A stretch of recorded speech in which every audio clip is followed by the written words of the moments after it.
मोनो बैसागु फोरबोखौ जोङो जिउयै माहामै फालियो जों बे फोरबोखौ बावनो हाया आरो जों नागारलांनाय नङा जोंनि जिउ थासान्दियाव जोङो बे बैसागु फोरबोखौ अराय समाय गाजा गोमजा गथ' गथाय सेंग्रा सिख्ला लानानै जोङो फोरबोखौ खुंबाय थागोन जोङो जिउयै माहामै बेखौ जुजिनायाव दङ। गामिया जोंनि दनपुर आरो नोंथांनि दिनै मिडियानि सायाव आङो बिराद हास्थायनाय आरो लुगैनायजों दिनै नोंथाङा जोंनि सायाव मिडिया फैनानै नोंथाङा हगारनो सेस्था खालामदों आङो नोंथांनि सायाव अराय समाय साबायखर थाबाय आरो जों बेबादिनो अराय समाय बर' हारिया थांनानै थाबाय थाथों आरो जों बेबादिनो हगारबाय थानो हाथों आरो जोंनि हारिया अराय समाय थैस' थांस' बे बैसागु फोरबोखौ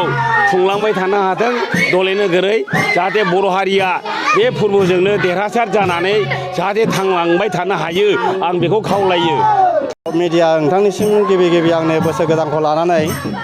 गिबि नोंथांनिसिम आंनि अननाय आरो सिबिनाय आरो आङो गामिनि दखानफोरनि जानानै नोंथांनिसिम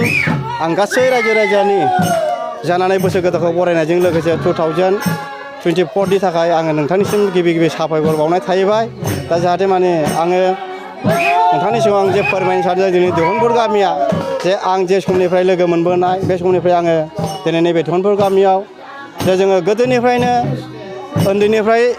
गिदिरसिमाव जोङो सिगां गिबि जे बैसागुनि सिगां मासखौ जोङो माखासे नेम बर'नि नेम आसार खान्थिखौ लानानै जोङो माखासे जिनिसाव जोंहा मोनसे फोरबो खुङो जे जोङो मोनसे संक्रान्ति होननाय गोखा गोखै होननाय जों बेहाय गोखा गोखै जानानै गोजाम बोथोरखौ बिदाय होनाय जायो आरो जेब्लानाखि जोंहा 1 थारिख बा बैसागुनि सिगां दिनखालि जोङो जयफ्रामबो जोंनि गिदिर उन्दै गथ' गथाय लानानै जोंनि दखानपुर गामियाव मोनसे आर'ज थानसालि होननाय जोंनि धर्मखौ लोब्बा लानानै लाखिनाय दङ। बेजों लोगोसे जोङो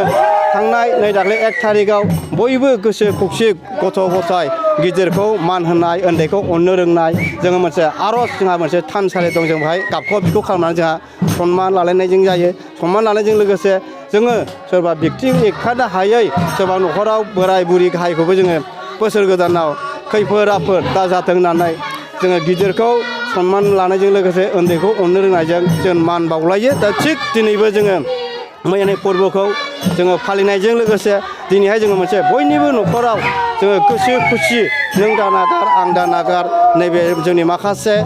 जोंनि बर' जाथिनि कालसार जेनेबा बोसोर गोदानखौ बैसागुखौ जोङो जोंनिनो कालसार होननानै जोङो दिनै गामि दरसे जोंनि धनपुर गामिया बिदिनो जोङो सोमोन्दोआव बिमा जानाय सोमोन्दोआव बिनानाव जानाय बिदिनो बिबाजै बिनानावफोर जानायखौ लानानै जाहाथे जोंनि गोसो खुसिनि अनलायनायखौ लानानै जों दिनैनो जा एसे जोंनि गामियाव दामनाय देनाय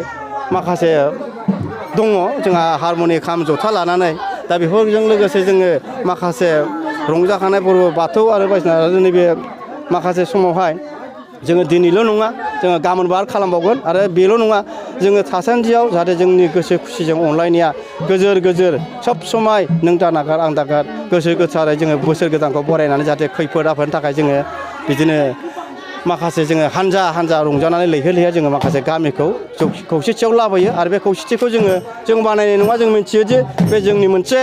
कालसार बा जोंनि मोनसे बोसोर गोदान बैसागु होननायखौ जोङो जाहाथे माने जोंनि ट्राइबेल माहारि बा बर' माहारिया फालियो हिसाबै जोंबो बे नितिखौ लानानै जों फालिबाय थादों आरो जोङो आसा खालामो जे फैबाय थानाय समावहाय जोङो जाहाथे मोजाङै मोजां फालिलांबाय थानो हागोन आरो आंल' नङाबा जोंल' नङा जाहाथे दुनियायाव जोंनि बोसोर गोदानाव नैबे बैसागु फोरबोआ बयबो जोंनि जाथि जोंनि माहारिफ्रा मोजां रंजा खुसि जाहाथे गोजोन थानो हायो आं बेनि थाखाय मिडियानि गेजेरजों नोंथांनिसिम खावलायबाय। दा बेनो आंनि लुगैनायाव जाहाथे आरोबाव आं आसा खालामो जे नोंथांनि मिडियानि सय जाहाथे जोङो बा आङो बा जोंनि गामि बा अननानै गावनि गामियाव नङा लासेबाबो दस्रा गामिफ्रावबो जाहाथे फालिनायनि गेजेरजों गोसो खुसि जाहाथे माने जोंनि जाहाथे माहारिफ्रा बा जाहाथे माने बयनिबो जों सुबुं माहारिया जाहाथे बिपद आफद खैफोद खैथां दाजाथों होनना जोङो न'खर जोङो माखासे जोंनि जे धर्मखौ सोलिनानै जों बेखौ आर'ज गाबनायजों लोगोसे बिदि ओंखारो। दा बेखिनिखायनो जोङो दिनैहाय ज' जादों जोङो बाहाय माने ओरैबायदि जोङो जोंनि जा दं बाहाय जोंहा गायकबो गैया माबो गैया जोङो खुगा मेथाइ खनलाबायो बा बेजोंनो जोङो माखासे साननै सानथाम जोंखौ जों बारहोगोन। ओमफ्राय जोंहा ओरैबायदि आरो मोनसे दंबावो जोङो साननै सानथाम मोसाखांनायनि उनावहाय जोंहा बिनि उनावनो जोङो गोसो खुसि मोनसे जोंनि रायजोनि मोनसे थानसालि दं जोंहा बे फिल्ड दं बे फिल्डआवनो जोङो दिनैहाय जोंनि माखासे नों आं एसे जोंहा मोनसे अनुस्थान बादि जोङो मोनसे माने अनसुंथाइ होलायनाय जायो आरो बे अनसुंथाइजों जोङो गासै गथ' गथाय बोराइ बेन्थ लानानै जोङो मोनसे ओइदिनखालि मोजां बिदाय होनानै जोङो रंजा बाजा खालामबावनाय जायो दिनै बेखिनियावनो आरो जों गाबोन बेखिनिखौ खालामबावनानै समफोर समाव जोङो बिदिनो आरो गासिबो रायजो राजा ओंखारना जों मोनसे जायगायाव ज' जानाय लोंनाय खालामनानै जोङो सनमान लालायबावगोन आरो दा बेखिनि फैगौ बोसोराव जाहाथे माने देग्लायनि थाखाय आरो बेनो आरो फैगौ समावबो जाहाथे इसोरा दा खालामदों जोंखौ खैफोद आफोद दा जोङो गोजोनथाव खौरां नोंथाङा नोंथांनि गला एबा अफिस फसंथानफोरखौ जोंख्लाब माख्लाब साजायनो गोसो गैया नामा? नोंथांनि गलाफोरखौ बायदि बायदि रोखोमनि जोंख्लाब माख्लाब खालामनानै साजायनो थाखाय क'क्राझार नोगोरनि सिङाव थानाय गौरांभेलि हटेल साखाथियाव चाणक्य आर्ट एन्ड डिजाइन गलाया लानानै फैदों बायदि बायदि रोखोमनि आर्ट डिजाइन। क'क्राझार नोगोरनि सिङाव थानाय गौरांभेलि हटेल साखाथियाव चाणक्य आर्ट एन्ड डिजाइन गलाया नोंथांमोननि थाखाय लानानै फैदों नोंथांनि गलाखौ जोंख्लाब माख्लाब खालामनो गोबां रोखोमनि आर्ट डिजाइन। बेफोर आर्ट डिजाइनफोरनि गेजेराव दं 3D signboard, 2D signboard, acrylic trophy, SAP panel, name प्लेटार्स, रेट्र', रिफ्लेक्टिभ साइनबोर्ड, नियन साइनबोर्डफोरनि आर्ट डिजाइनफोरखौ नोंथाङा चाणक्य आर्ट एन्ड डिजाइन गलानिफ्राय मोनफुंनो हागोन। बेनि अनगायैबो इनग्रेभिं सार्भिस, आर्क्राइलिक लेटार काटिं, MDF जालि काटिं, लग', ग्राफिक्स डिजाइन आरो कास्टमाइज गिफ्ट आइटेम्सफोरखौ नोंथांमोननि गलानि थाखाय चाणक्य आर्ट एन्ड डिजाइन गलाया लानानै फैदों आर्ट डिजाइन। गोबां बाथ्रा मिथिनो थाखाय नोंथाङा नैबे 9706125636 6800981649 जानबुं नम्बरनि गेजेरजों खौरां लाहरनो हागोन।